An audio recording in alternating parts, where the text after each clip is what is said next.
only mode. Hello, everybody. Glad to see you here at your various different times. I'm going to try and unmute you one at a time just to say hello. Let's see if I can do this. Hello, Bibby. You need to unmute yourself. Looks like you're on self-mute. There you go. Hello, BL. Hi, how are you doing? Hello. I'm fine, thank you. Am I It's saying? nice to be here. Always glad to have you, especially considering what time it must be for you.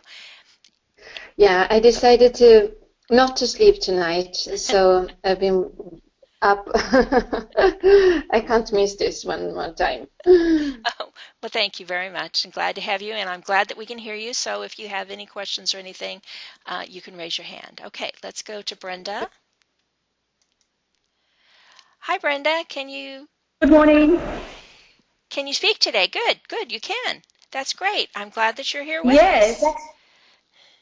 thank you. Yeah, hopefully I can stay for the whole hour and a half. Thanks. Well, that's good. Hopefully it won't take that long unless you guys have lots of good questions, and then we can maybe bring it up to 90 minutes, okay? Okay, no worries. Thanks, BL. Good to have you here. Hello, Murthy. Are you there? Yeah, madam. Namaste. Good morning. Good morning. Well, okay, it's evening for me, but good morning for you guys. As a matter of fact, it's good morning for most of you. For Bibby, it's very early in the morning, her time, or very late, whichever. So good to see you here.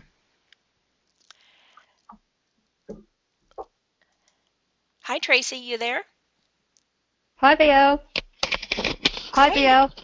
Great. We can hear you very well. We can hear all of you very well. So hopefully we can have a nice webinar here participating as we go. Lovely. Okay. All of you have been studying this for the last couple of months. Uh, so this particular month, what we're going to concentrate on, last month we talked about some other problems, and this month we're going to talk about those that affect esoteric students and are as a result of meditation and spiritual striving can cause us problems. Slide, please, Astrid.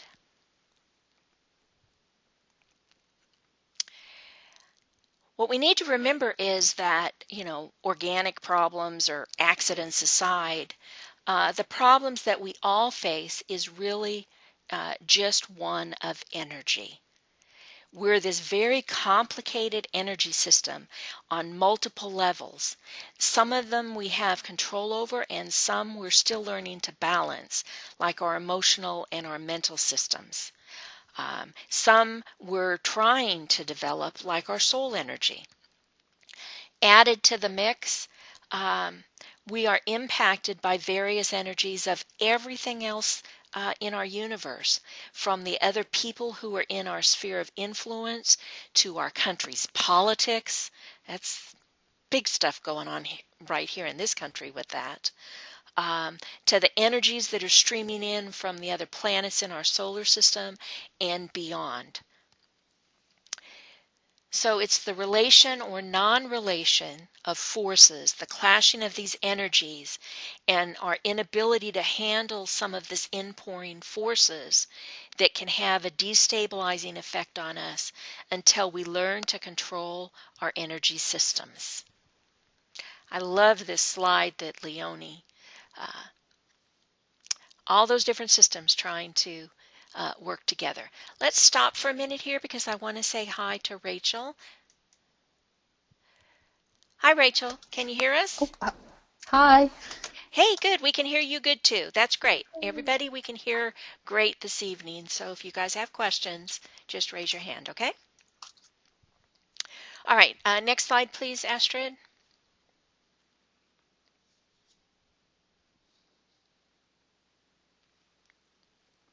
So last month we talked about the three major groups of psychology problems that you see over here on most of the screen. Cleavage, integration, and overstimulation, and how they affect all humanity. normal humanity. These are problems of consciousness development, and they can be traced as the root causes of all psychological disorders. We need to understand their dangers to ourselves as well as be able to recognize them in other people. Next slide, please, Astrid.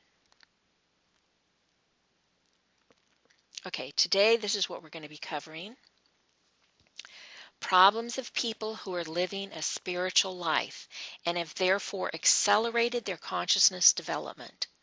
It's like anything else.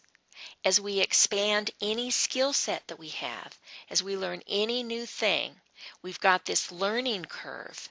We have to learn to be receptive to these new energies, and we have to learn to transfer them effectively from one center to a previously dormant higher center. We're not going to be perfect at it right from the beginning. We're going to stumble and falter until we learn to properly manage the flow of this new energy, to direct it properly, and to use it effectively. So like we saw last month, there's a host of problems that we can encounter until we're able to stabilize the process of these energy swings, divisions, and overstimulation that are going to be unique to mystics and disciples who are on the spiritual path. Next slide, please, Astrid.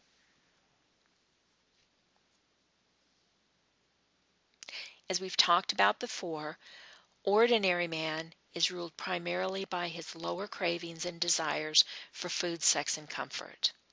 He lives mainly in the 3 lower chakras that we see here. The base governing the physical body, the sacral governing desire and sex, and the solar plexus that governs the emotions. Next slide, please, Astrid.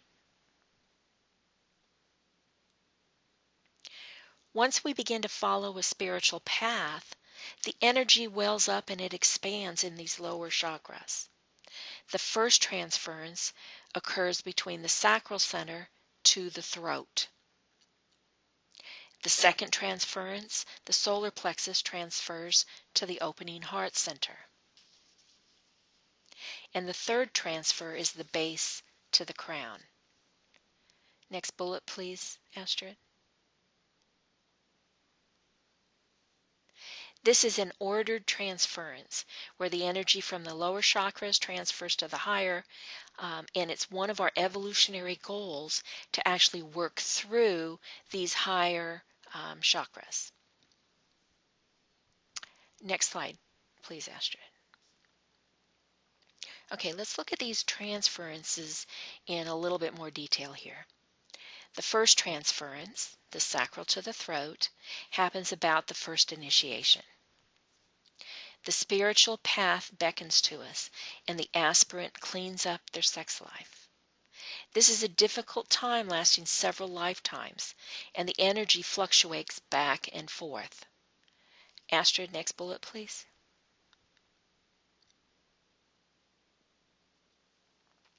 Health problems can happen during this time in 3 different chakras, the sacral and throat, naturally, because they're the ones involved, but also the ajna, because it's the directing agent. Health problems can be found in the reproductive organs, throat, and nervous systems as a result.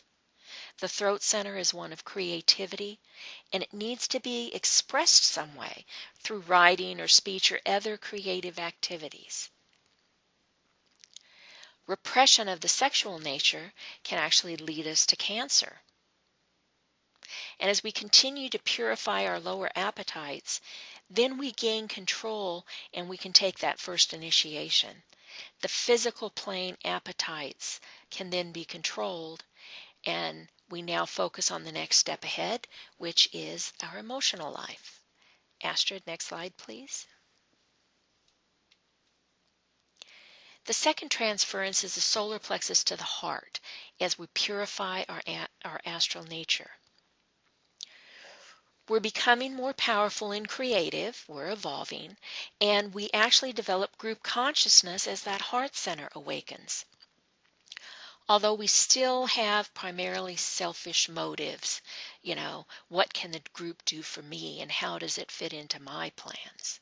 Astrid, next bullet, please. With the astral nature, it's always going to be a battle between opposites, right and wrong, material world or spiritual world, selfish choices or selfless choices. The list goes on and on. This kind of fluctuation can create health issues in the region of these two chakras. In other words, the digestive organs, the heart circulation system. Diseases like stomach ulcers, pancreatic or liver cancer, and heart disease may occur. Astrid, next bullet, please. And the next. I guess I talked ahead.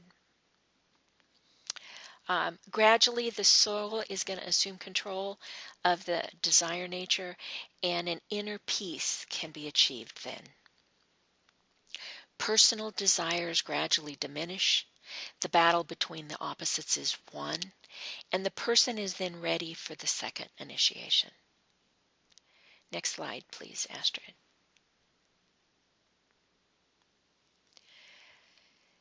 Then there's the transference from the base to the crown. And this happens when the soul has infused the personality at the third initiation. Kundalini then rises from the base to the crown, and it creates this open flow between all of the chakras then. Karma has been exhausted at this point, and the soul is now in complete control. The etheric system is harmonious and stable. Astrid, next bullet, please. Health is now dramatically improved. However, that isn't going to stop the normal aging process. So in old age, we're all going to be susceptible to any diseases. Next slide, please, Astrid.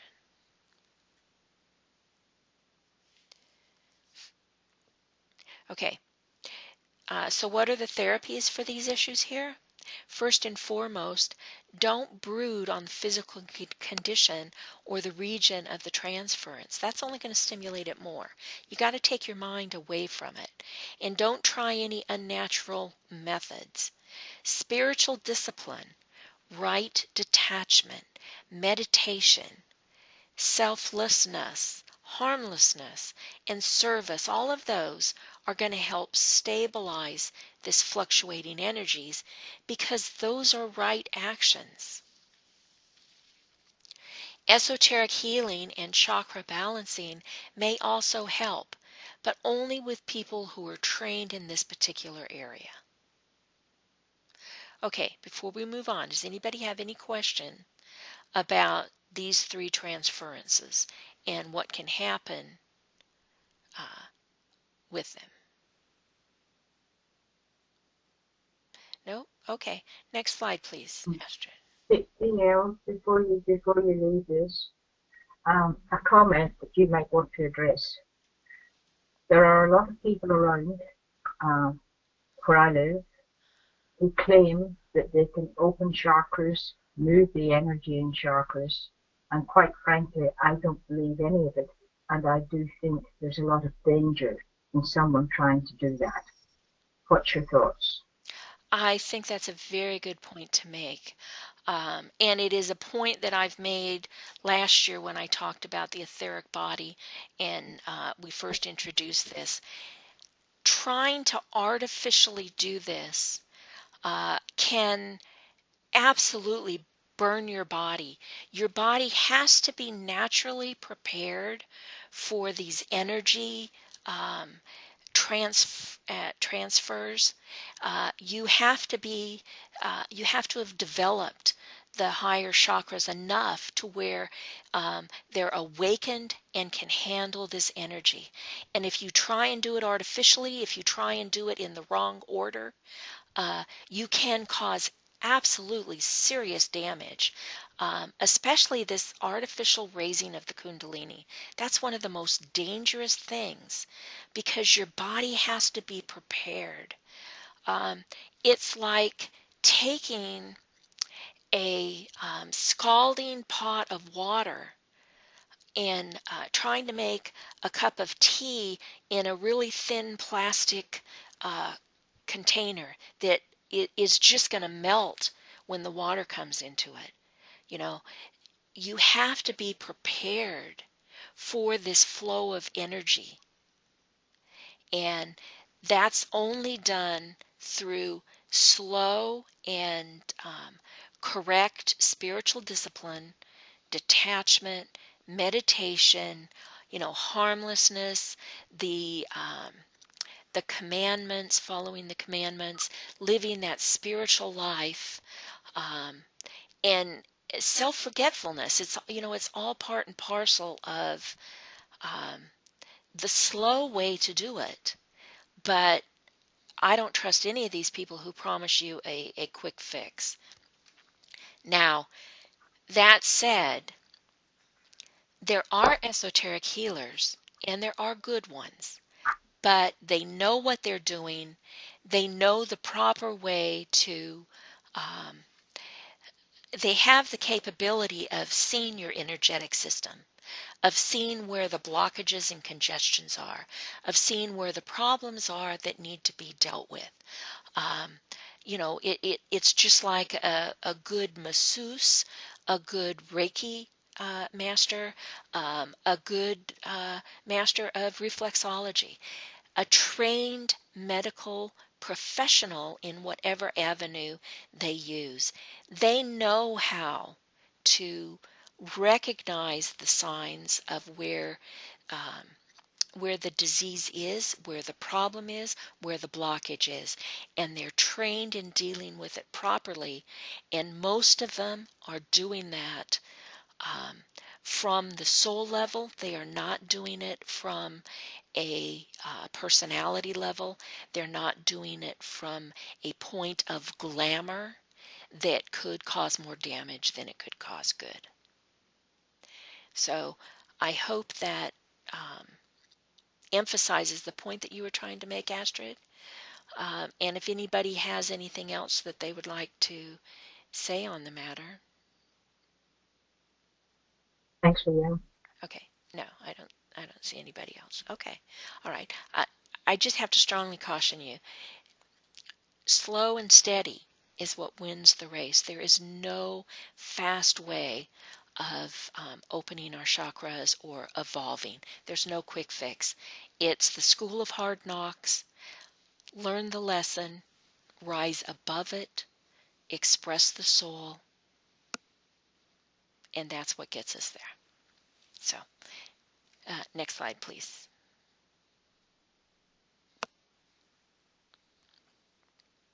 Okay. Problems of unfoldment of the psychic powers. A lot of us see this. We're trained to think of lower psychism as something that's wrong for us, and it is. But what we need to do is transmute those lower animal powers into their higher correspondences that are a conscious part of using our soul. Advanced disciples and initiates have learned to do this. They can work well with the energy in the higher chakras and the higher psychic powers. In this process, they're not actually negating or suppressing their psychic powers. Rather, they're developing the higher correspondences of them so that they can then use the astral plane and astral vehicle for soul expression at its highest caliber. It's a vehicle of ours. We shouldn't suppress it. We need to learn to use it properly. Next bullet, please. In the earlier development of man during the Atlantean age, long time ago, Atlantean stage, humanity was first able to access the astral plane through the solar plexus. And while the astral plane can actually be a mirror of the Buddhic plane, the astral plane needs to be a calm, clear surface for it to be a true mirror image. Think of an actual mirror and what a nice clear picture we get from that. But then think of trying to get a mirror's image from a lake that has white caps on it. You can't. You can't. The image is so distorted that you can't get it. Well, that's what's happening with the astral plane. There's a lot of distortion going on there. And we interpret that as best we can, but it's a distorted reality. And that's where the myriad of glamours come through, all this lower psychic phenomena that humanity has built up for eons. And that is going to actually retard our spiritual progress until we learn to calm our own astral nature and to develop the higher psychic equivalent of those lower powers. Next slide, please.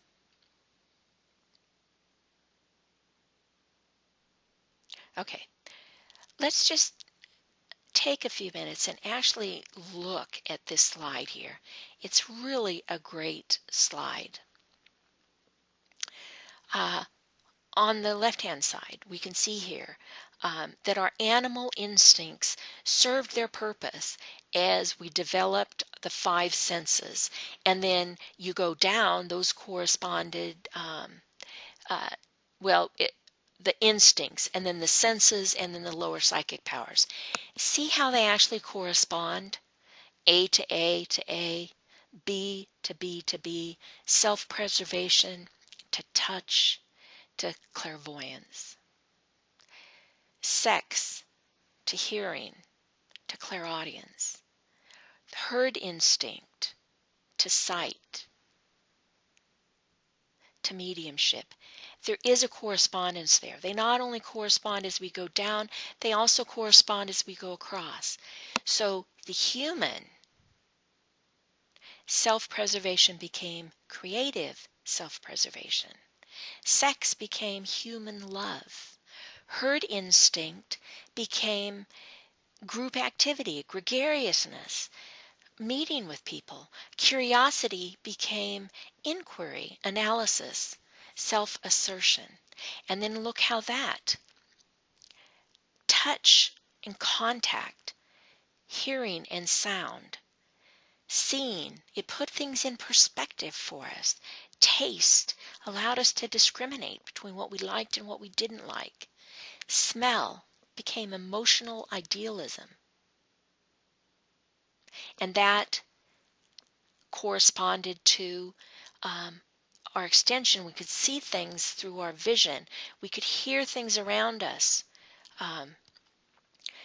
Speech, conversations, intercourse, invention, planning, and eventually we learned as humanity healing through the sciences. What we're aiming for is to evolve into the divine, the immortality of knowing that it's a physical vehicle, a temporary vehicle, but that our soul, that our spirit remains. Attraction in group consciousness and the evolutionary urge to get back to the soul control, the spirit control. Our five senses got even more developed. Understanding, response to the Word of God, mystical vision, intuition, spiritual discernment, those higher psychic powers that I'm talking about. Clairvoyance becomes that mystical vision, that true, clear reflection of the Buddhic. Clairaudience becomes telepathy, that mental communication between our soul group. Mediumship becomes mediatorship. We become the mentors of the group. We become the mediator from the higher kingdoms, from the hierarchy, from even Shambhala to the human kingdom. Creativity. We can actually manifest things that we need to, through our group, through our work, the work of our soul. We bring that into existence. Prevision. We know the purpose, and we eventually learn to heal through the spiritual magic that's inherent in all divine individuals. Okay, any questions before we move on from this particular slide? There's so much packed into this this little thing here, but it's a great representation of how we as human beings evolved from the animal into the existing humanity as we are today, and the goal of where we're trying to go. Okay, next slide please, Astrid.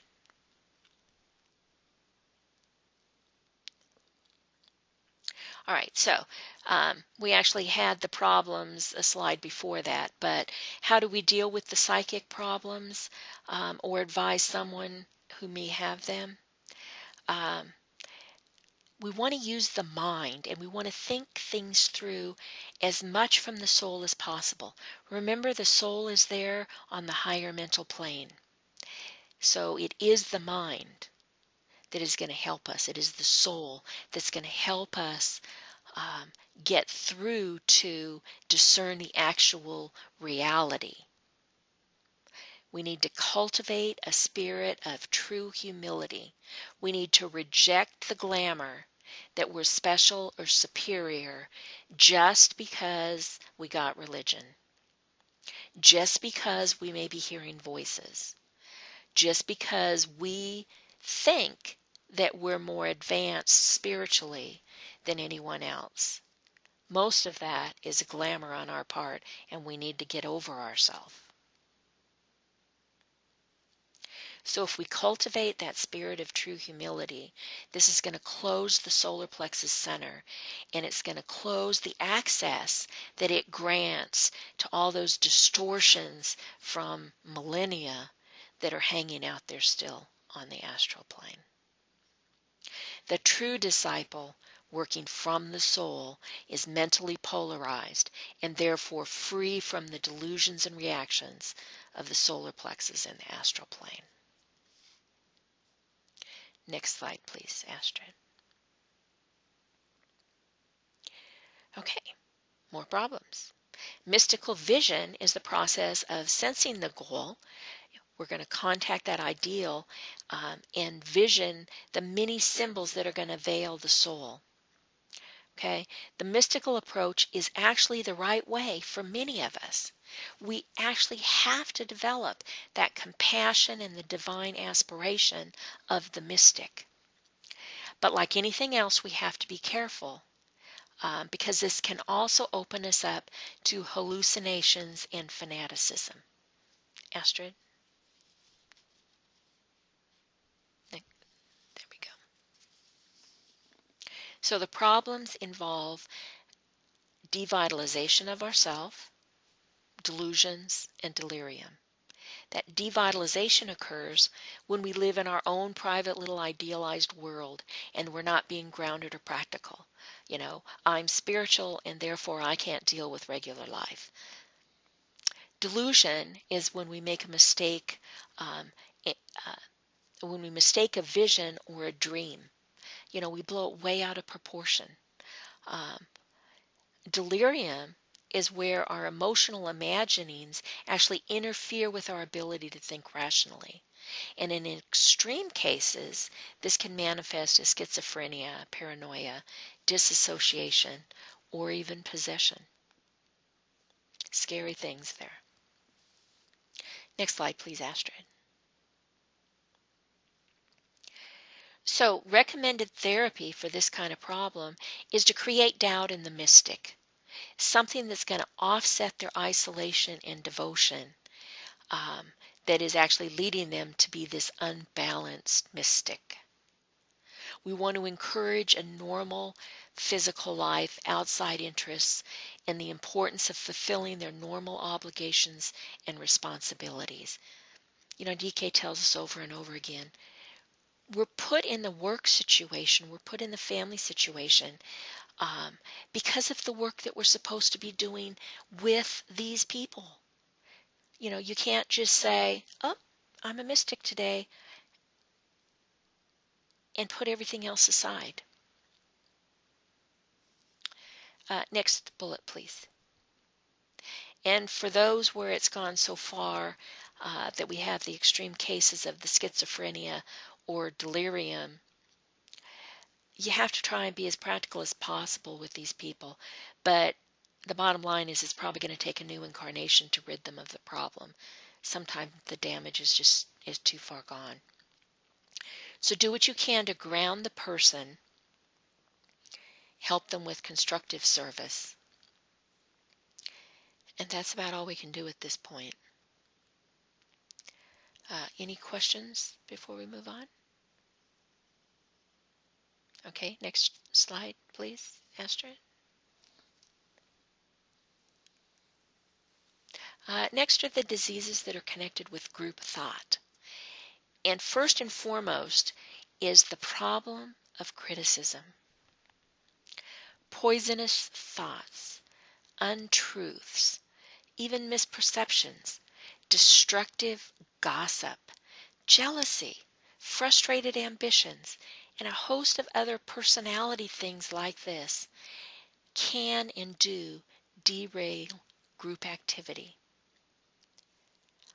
All good intentions can be destroyed in an instant if any of this activity happens.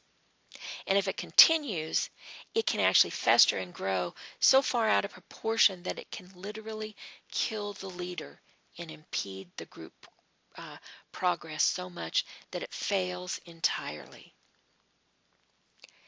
Criticism damages everyone. The criticizer, the target, and all the innocent bystanders as well. Just as one selfless, non-critical person working from soul levels can actually swing a group into activity, so can one ambitious, disloyal, critical person working for selfish means just completely destroy the group. I mean, I can't emphasize this enough, and DK talks about it happening in the Dyna books. Something so simple, yet so poisonous. Next slide, please, Astrid. The reverse can also occur, where the devotion and the personality love of the group can actually drain the life out of the leader or smother him or her. Group dynamics, like anything else, must be healthy, organized, and detached.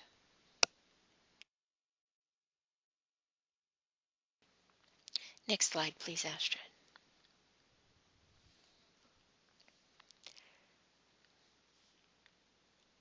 So therapy in these circumstances is to practice the art of silence of thought, speech, and deed. Harmlessness is the keynote always. Each time we think a negative thought, we've put that thought form out there, and enough of them built up over years and lifetimes actually form our own little prison. So we have to cultivate this harmlessness in thought, words, and actions. We have to learn to preserve that inner silence that promotes holiness. Next slide, please, Astrid.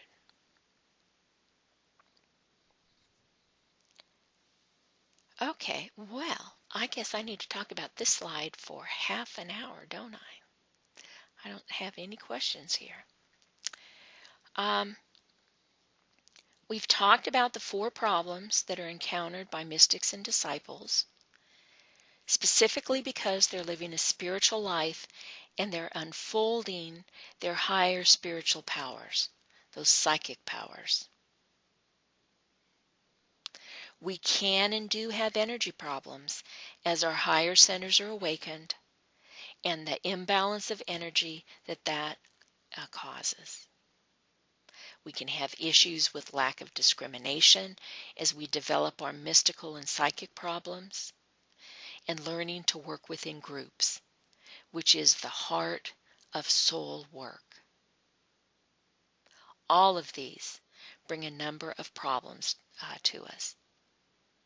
So understanding these underlying causes helps us put it all in perspective and understand ourselves better. Okay, guys, anybody have any questions here? Comments? Have you found that these webinars augment your study material very well in the lessons that you're working on?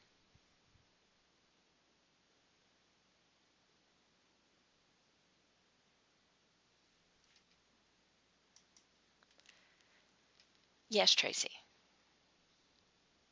I just wanted to say that I found them very helpful in understanding whereabouts I have challenges on the path, and it certainly inspires me to want to help people more with these kinds of challenges as well, as I began to understand the process better in myself. Thank you. Being oblivious, we look at certain people and the way they act and we think, how can they act like that? But when you understand some of this, doesn't that change your perspective on how other people can act? Yes, definitely. Yeah, it just makes you more aware of the challenges being a universal thing rather than perhaps just yourself going through it, or looking at someone else and thinking, oh my goodness, what's going on there? You begin to see a bigger picture of us all going through these challenges together. Thank you. Thank you for sharing. That's very good. And that's obviously what we're trying to do here. We're trying to bring this to your attention. Also, you guys studying this material, you are on the spiritual path. So these are the kind of things that you are going to encounter. And we want to prepare you for them as you get ready to enter Quest Universal and have even more intense meditations and study and whatnot. So thank you, Tracy. I appreciate that. Anybody else Thank you. have any comment or question? BL, I can share something. Please, Astrid, go ahead. My partner and I run a Goodwill Centre here in Cambrian Mountain in southeast Queensland. We recently had one lady in the group who was criticising, spiteful, correcting, and doing it all behind backs. Now, I picked up the energy before David did. I got to the stage where I didn't want to do it anymore, and I couldn't understand why. I then got very depressed, and I couldn't understand why. So I went to Leonie, whom you all know, and we discussed it and worked it through, and did this lady's chart as relationship to my chart, and discovered that was where it was coming from. And after our weekly meetings, the three women in the group were having lunch, and that's where this criticism was happening. And I have put it down to jealousy on her part, because she felt she knew more than me, so she should be running the group. Interestingly enough, she got very sick, was hospitalized, she had heart problems, and now she no longer comes to the group. She, and this is the interesting part, she dropped out of the group on the day of the first eclipse in March. So I thought that was very, very significant. Thank you for sharing that, Astrid. And that highlights so many points. It was perfect example of what we were talking about on slide 16 with the group thought and the criticism. And the fact that it injured everybody. It disrupted the group. It made you you were having nervous problems and depression because it was aimed at you, but it also hospitalized the individual who was directing the criticism. So nobody wins in that kind of situation. And the other point that it really highlights is the energy that comes to us from eclipses, from these other planets, from the alignment. Just as we sit in meditation, spine erect, raising our energies up to our soul, building that antakarana, building that alignment. That's what happens during an eclipse. It's at a full or new moon. It's the perfect alignment of the sun, the earth, and the moon, and to such a degree that it actually does form the eclipse. So it's these energy systems that impact us all around. And everybody says, well, how can what she said over there make you ill? It can. We're all in this, we're all atoms. We're all part of this living being we call a solar system. The planets are that living being's chakras. So these alignments impact the life in whose being we live. And we are developing, the higher we go, the more we aspire towards the spiritual life. We are developing more power, more psychic powers, and our thought forms are real things. So it is very important that we understand how this energy can, how dynamic it can be, like Astrid was talking about. So thank you very much for sharing that. I'm sure many of you can relate to circumstances like that, where criticism has, criticism in the workplace or criticism in a family dynamics. I don't know how your family is, but my family's pretty darn dysfunctional. And you get all of us together at some big family gaggle, and there's all kinds of little fights that break out. And they all impact everybody in the family. It's the same kind of dynamics going on here. Any other? The sad thing is the perpetrators don't realize what they're doing. No, they don't. They can be completely oblivious. Yes, it's their ego's the problem. And it falls on us, those of us who are a little bit more spiritually discerning, remembering that we're really humble at it, though, right? It falls on us, though, to stand back, to try and rise above the personality aspect of it and view it from the soul's perspective. That's the only way we're going to get a fairly decent, clear view. We have got to remain detached as we can from the situation, or get ourselves out of it as best we can. Otherwise, we develop those diseases, the heart disease, the cancer, because it just festers. Yes. Please go ahead, Tracy. Hi, BL. I just have a question about people who seem to be in the world doing discipleship type work and helping humanity through government, for example, or the United Nations work, who say they're agnostics. Just trying to understand sort of where they are on the path if they're not living an obvious spiritual life, but they're doing a lot of good for people, for the world. Well, I don't think the two things are mutually exclusive. Just because they're agnostic doesn't necessarily mean that they don't have a spiritual life. The fact that they're doing good, that they're advocating things that the United Nations advocate, that they're trying to help people, that says a heck of a lot more about what their status is as a disciple than someone who is an active preacher of a church who is hate-mongering.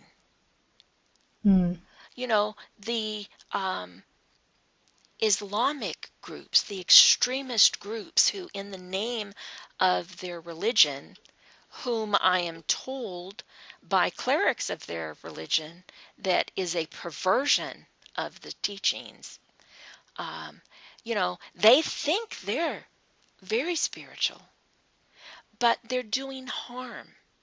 They're suppressing other people, and they're perpetrating these crimes against humanity. So we've got it on both sides here.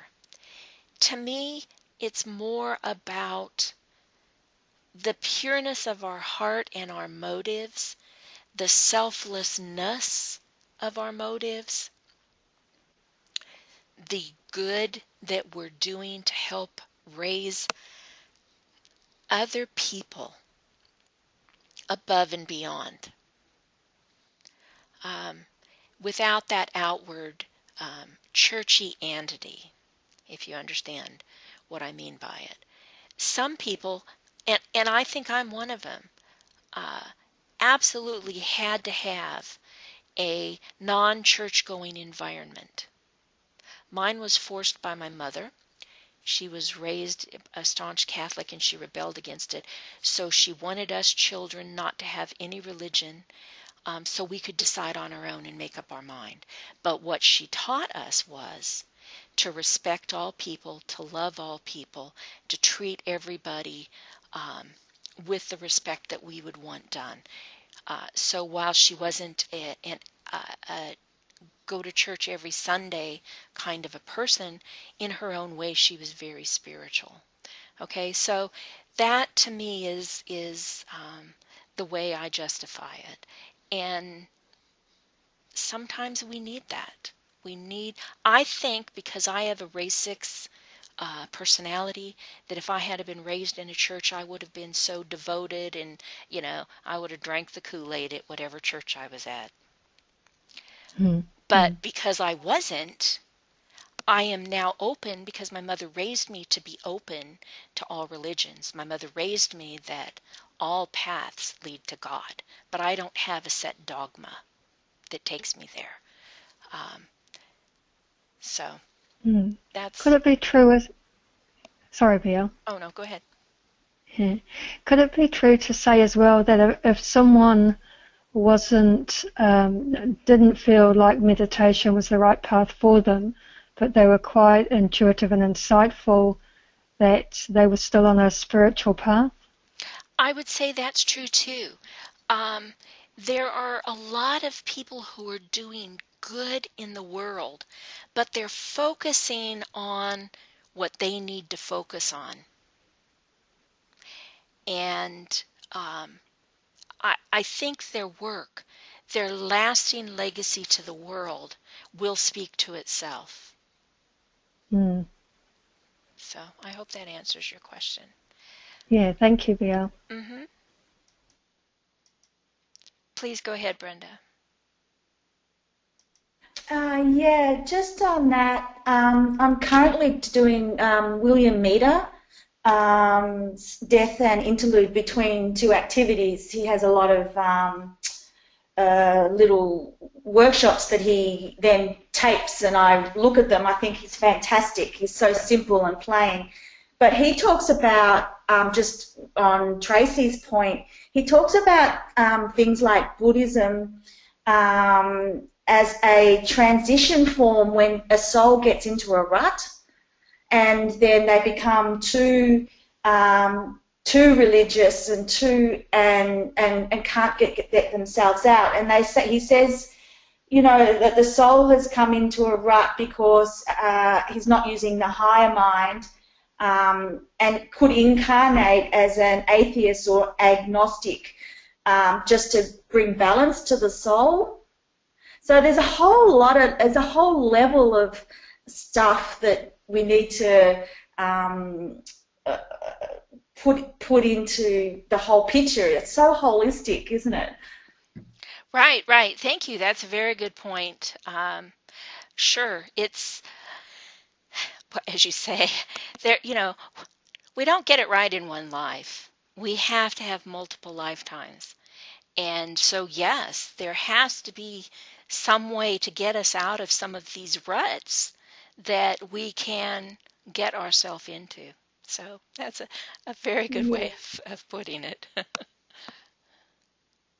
Any other comments or questions?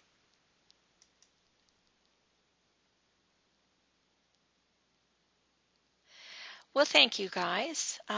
We didn't last all that long, but I think we got a lot accomplished. This is a very deep subject, and we've talked about it for 2 months now. You guys have your work cut out for you with the psychological case files that you have. So I'm going to call it quits for tonight, unless you have any more questions. I want to thank you all for your participation. And our next webinar is going to be on 27 May. And at that time, we're going to begin our study on esoteric analysis. The next 2 modules will be on esoteric analysis. Nope, no more questions or comments. Okay then, let me unmute everybody really quick to say goodbye. Good night, good day, good morning, as the case may be. Thanks for you. Thank you, everyone. Bye. Thank you so very much. Thank you. Bye. Thank you. Bye-bye. Bye. Good night, everybody. Good night. Good night. Bye. Bye.